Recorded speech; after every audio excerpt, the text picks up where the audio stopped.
तो डॉक्टर्स को बन रहे हैं सिर्फ सेवा करने के लिए बन रहा है, पीपल की सेवा करने के लिए बन रहा है। आप दोनों से मैं एक उम्मीद कर सकता हूं कि अब हमारा एक प्लेटफॉर्म है health knowledge India, in future आप दोनों डॉक्टर्स बन जाओ और हम एक चीज प्लान करें कि आप मेरे थ्रू 30% पेशेंट्स को जो आसमर्थ है उनका फ्री इलाज कर दीजिए। आप लोगों से मैं इतनी उम्मीद कर सकता हूं। कहीं ये ना हो कि मैंने आपसे कोई मेमोरेंडम तो साइन करवाया नहीं है, कहीं आप बात कर जाओ। नहीं ऐसा तो बिल्कुल नहीं होगा। बिल्कुल सेवा करने की सोचेंगे।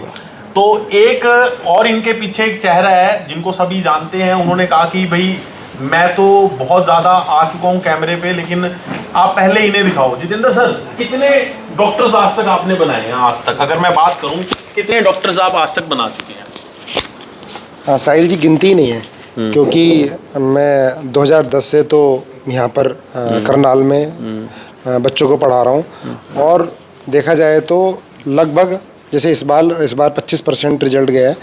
281 में से हमारे 65 बच्चे 600 से ऊपर हैं और उससे ज़्यादा ही बच्चे डॉक्टर बनेंगे, कुछ कैटेगरी में भी होंगे। और 2010 से लगातार जीटी रोड पर one of the best result जा रहा है। सर, ये तो हजारों की संख्या होगी। हजारों की संख्या चलो होगी। सर, मतलब अब मैं मुद्दे पे आ जाता हूँ। मतलब आपके भी बहुत से सारे स्टूडेंट्स हैं जो उस लूट में शामिल हैं। फिर तो आपके भी स्टूडेंट शामिल होंगे। कभी आपने नहीं सोचा कि मैं अपने स्टूडेंट से चर्चा करूं, कोई चेंज लेके आऊं, कोई उनसे इस तरह? सर, आप खुद सेवा कर रहे हैं, मुझे पता है सर। आप वो चीज़ें बिहाइंड द कैमरा हमारी डिस्कशन होती रहती हैं। कुछ स्टूडेंट्स की हेल्प करने के लिए हम भी आपको बोल देते हैं। सर, अगर 20 से 25% सेवा के लिए रख लिया जाए तो कोई ज़्यादा तो नहीं है सर? वैसे तो सभी को करना चाहिए। जो भी अपनी कमाई का 10% है ना, ये तो हमें सेवा में लगाना चाहिए। तो सर, आप अपने स्टूडेंट्स का बताइए ना सर। देखिए, अब हजारों बच्चे डॉक्टर बने हैं। कुछ हमारे कांटेक्ट में हैं, कुछ हमारे कांटेक्ट में नहीं है। लेकिन जो है कांटेक्ट में, मुझे लग रहा है कि वो ठीक ही कर रहे हैं। पर माइंडसेट करने के लिए तो हमें सबको ही लगना पड़ेगा। चलो सर, ये जो आपका 2 साल का संघर्ष है, ये क्या सिखाता है कि मैंने मेहनत करी है और इसको पूरा करूं? वसूल करने का सिखाता है? देखिए, ऐसा तो कुछ नहीं है। अगर जो भाई ये बच्चे बने हैं, 705 नंबर आए हैं और ये डॉक्टर बनेंगे, अपना जो अभी इस तरह उससे तो ऊपर ही होगा। अब हम लूट पार्टी मचा लें। एक किसी फैमिली के लिए इस समय भारत में रहने के लिए 1 लाख रुपए पर मंथ जो होता है वो सफिशिएंट होता है। हम क्यों इतना अपनी भूख बढ़ाएं कि हम काटना स्टार्ट कर दें? हमारा एक कंपटीशन हो जाता है कि यार इसका इतना बड़ा घर है, मेरा उससे बड़ा घर होना चाहिए, मेरे पास ये गाड़ी, दूसरी गाड़ी होनी चाहिए। अपनी ज़रूरतों को कम करके हम लोग बढ़ें, सेवा में लगें। ये जो जीवन मिला है ना हमें, ये जीवन मिला है दूसरों के लिए। भगवान खुद उतर के नहीं आते। अगर हमें दूसरों से अलग हट के बनाया है, हमें थोड़ा सा बेटर भगवान ने किया, हमें एक संसाधन दिए।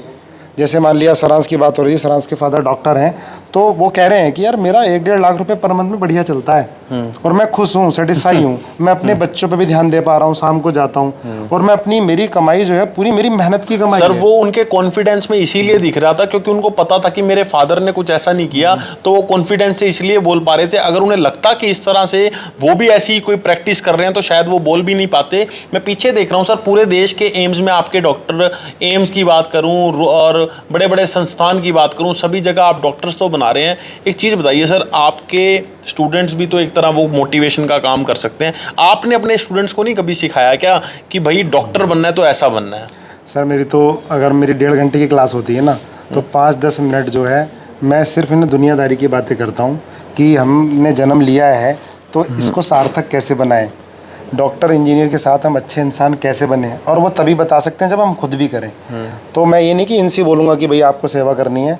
आज का रिकॉर्ड है, कोई भी बता दे करनाल के अंदर मेरे पास आया हो और वो फाइनेंशियली प्रॉब्लम हो, वो मैंने मदद ना की हो, और हद से ज़्यादा मतलब लग रहा है कि उसको रहने खाने की भी प्रॉब्लम हो रही है, वो बाहर का है, दूर से आ रहा है, तो हॉस्टल के लिए भी, और किसी से मांगे नहीं, किसी संस्था से चाहिए, जेनेसिस ही करता है। सर, पैथी तो कोई भी बुरी नहीं होती सर, बुरा तो इंसान होता है। बहुत सारे सर, लगभग मैं आपको अगर बात करूं तो आपने बहुत हज़ारों की संख्या में डॉक्टर्स बना दिए और हमारे साथ हज़ारों की संख्या में पेशेंट्स जुड़े हुए हैं। सर, अगर मैं पेशेंट्स के रिव्यू की बात करूं ना सर, पेशेंट्स यही कहते हैं कि मेरे साथ ये हो गया।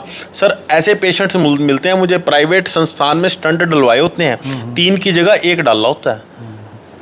देखिए, वो भी फिर भी ऑनेस्टी की बात आ जाती है। मेरे हिसाब से तो मैं अपना बताता हूँ, 2010 में मेरा वेट बहुत ज़्यादा था और बड़ी परेशानी थी मेरे को। मैंने तो अपना लाइफस्टाइल चेंज किया, अर्ली मॉर्निंग स्टार्ट किया, और मैं ना जहाँ लगता था कि थोड़ा सा प्रेशर सा फील हो रहा है, क्योंकि भाई 24 घंटे का वर्क है, और प्रेशर इस बार 65 बच्चे 600 से ऊपर आए, अगली बार कोशिश रहेगी कि हमारे 100 से ऊपर आए, तो उसका अनड्यू सा प्रेशर हो जाता है। तो मैं तो योगग्राम भी जाता था नेचुरोपैथी अच्छा। के लिए। मैं और मेरी फैमिली बाहर तो कभी कभी गए हैं। हमारा जो रूटीन होता है कि हम बाहर जाने का मतलब, घूमने का मतलब, हम नेचुरोपैथी के लिए जाते हैं 1 हफ्ते के लिए, वहाँ पर प्रॉपर हीलिंग होती है, योगा होती है, ये हमारा है बाहर। चलो सर, अब इस पे भी आ जाते हैं। मतलब आपको नेचुरोपैथी पे पूरा विश्वास है, तो आपको आयुर्वेदा पे भी पूरा विश्वास होगा। देखिए, जो भारतीय संस्कृति है, भारतीय संस्कृति यहाँ से ही उत्थान हुआ है उसका, मुझे तो फुल फेथ है। और मैं ही क्या, मैं कितने सारे MBBS डॉक्टर्स को जानता हूँ कि जो नेचुरोपैथी पे बहुत फेथ रखते हैं। मेरा एक स्टूडेंट और मेरा वो भतीजा भी है, वो MBBS डॉक्टर, लेकिन उसने छोड़ के वो नेचुरोपैथी कर रहा है और कितने लोगों को सही कर दिया उसने। वो 10-10 दिन के कैंप लगाता है। मैंने उससे आह्वान किया कि भाई यहाँ पर आ, लोगों को सही कर। तो नेचुरोपैथी और आयुर्वेद में मेरा तो बहुत ज़्यादा विश्वास है, लेकिन एलोपैथी भी अपने आप में देखिए बहुत ज़रूरी है। आप सर्जन हैं, कुछ चीज़ें हैं, और बहुत सारे डॉक्टर जानता हूँ मैं एलोपैथी में, जो करनाल में ही है सर, जो एक दिन फ्री ऑफ कॉस्ट देखते हैं। तो सर, मेरे मित्र हैं डॉक्टर रोबिन जुनेजा, अगर मैं बात करूं, और हमारे मित्र हैं डॉक्टर मनोज मित्तल, वो भी फ्री देखते हैं। सर, बहुत सारे डॉक्टर्स अच्छे हैं, लेकिन सर उनकी वो कम होते जा रहे हैं सर। नहीं, देखिए, करनाल तो कर्ण का शहर है भाई। हम इंस्टीट्यूट ये स्टार्ट हुआ, मुझे तो यहाँ के लोगों ने स्टार्ट किया है, और मैं बहुत सारे डॉक्टर्स को करनाल के जानता हूँ जो बहुत सेवा कर रहे हैं, जिसमें ज़्यादातर सिविल हॉस्पिटल के भी हैं और कल्पना चावला भी हैं, और यहाँ के प्राइवेट भी हैं जो चाहते हैं अच्छा करना भी और कर भी रहे हैं। कुछ है, मेरी मुलाकात नहीं, कुछ सर ऐसे भी हो सकते आप हैं। तो ना सर, देखो, प्रोडक्ट तो फैक्ट्री से जाता है, आप फैक्ट्री हो, यहीं से डॉक्टर्स जा रहे हैं। मैं तो सर अभी भी पूरे इंटरव्यू में ये चाह रहा हूँ कि जिम्मेदारी आप क्यों नहीं लेते, कि हम ऐसी जिम्मेदारी लेते हैं कि चलो जो एक आध जैसा निकलेगा। ऐसी मेरी जिम्मेदारी है कि मैं जितने मेरे यहाँ संस्थान से जितनी सिलेक्शन होगी, मैं कोशिश करूँगा कि वो आगे चल के कुछ ना कुछ सेवा करें और देश में कुछ योगदान दें। देखिए, यहाँ तो पूरी कोशिश यही होती है, हम लोग समझाते भी हैं और बाकी सीनियर से भी ये मिलते हैं जो अच्छे काम कर रहे हैं। और गीता भी हम लोगों ने पढ़ाना स्टार्ट किया, मुझे 1 साल पहले मालूम चला, मेरा जीवन चेंज हुआ। गीता एक मैनेजमेंट, कोई धर्म विशेष की नहीं है, एक मैनेजमेंट की किताब है, तो मैं बच्चों को भी पढ़ाता हूँ। तो अपनी तरफ से पूरी कोशिश है, पर इंसान है सर, इंसान ख़राब नहीं होता, माहौल ख़राब होता है, या उसका चारों तरफ का जो लोग होते हैं वो ख़राब हो जाते हैं। तो अगर जो बाहर कोशिश ये रहती है अच्छा करें, पर बाहर जाके माहौल कैसा मिलता है, कुछ % बच्चे ख़राब भी हो रहे हैं। दोस्तों, इंटरव्यूज़ आपने आज तक बहुत बड़े बड़े संस्थानों के, कोटा के भी देखे होंगे। उन इंटरव्यूज़ में एक चर्चा होती है कि 720 में से 705 आए, किस टीचर ने क्या किया, फीस कितनी थी, क्या माहौल था। कभी ये चर्चा नहीं हुई कि आप डॉक्टर बनने जा रहे हो या आप इंजीनियर बनने जा रहे हो तो ऐसा पुल मत बना देना जिससे लोगों की जान चली जाए, ऐसे डॉक्टर मत बन जाना जिससे लोगों की जान चली जाए। मेरी यही उम्मीद है, और विशेष करके जेनेसिस में जितेंद्र सर के साथ ये इंटरव्यू लेने का कारण ये रहा क्योंकि मैं खुद भी जानता हूँ कि ये एक बहुत अच्छे इंसान है और समय समय पर लोगों का कहीं ना कहीं योगदान करते रहते हैं। तो एक उम्मीद जेनेसिस से भी मेरी यही रहेगी, और जो आपके पीछे 2 डॉक्टर्स बनने वाले डॉक्टर्स हैं, मैं तो इनको अभी से डॉक्टर्स कहूँगा, एक उम्मीद इनसे भी यही करूँगा कि ये आगे चलकर देश की इतनी सेवा करेंगे, देश से पहले करनाल की सेवा करेंगे क्योंकि ये इनकी जन्मभूमि भी है, और आगे चल के हेल्थ नॉलेज इंडिया इनसे एक्सपेक्ट करेगा कि हमारे लिए फ्री OPD देखेंगे। धन्यवाद।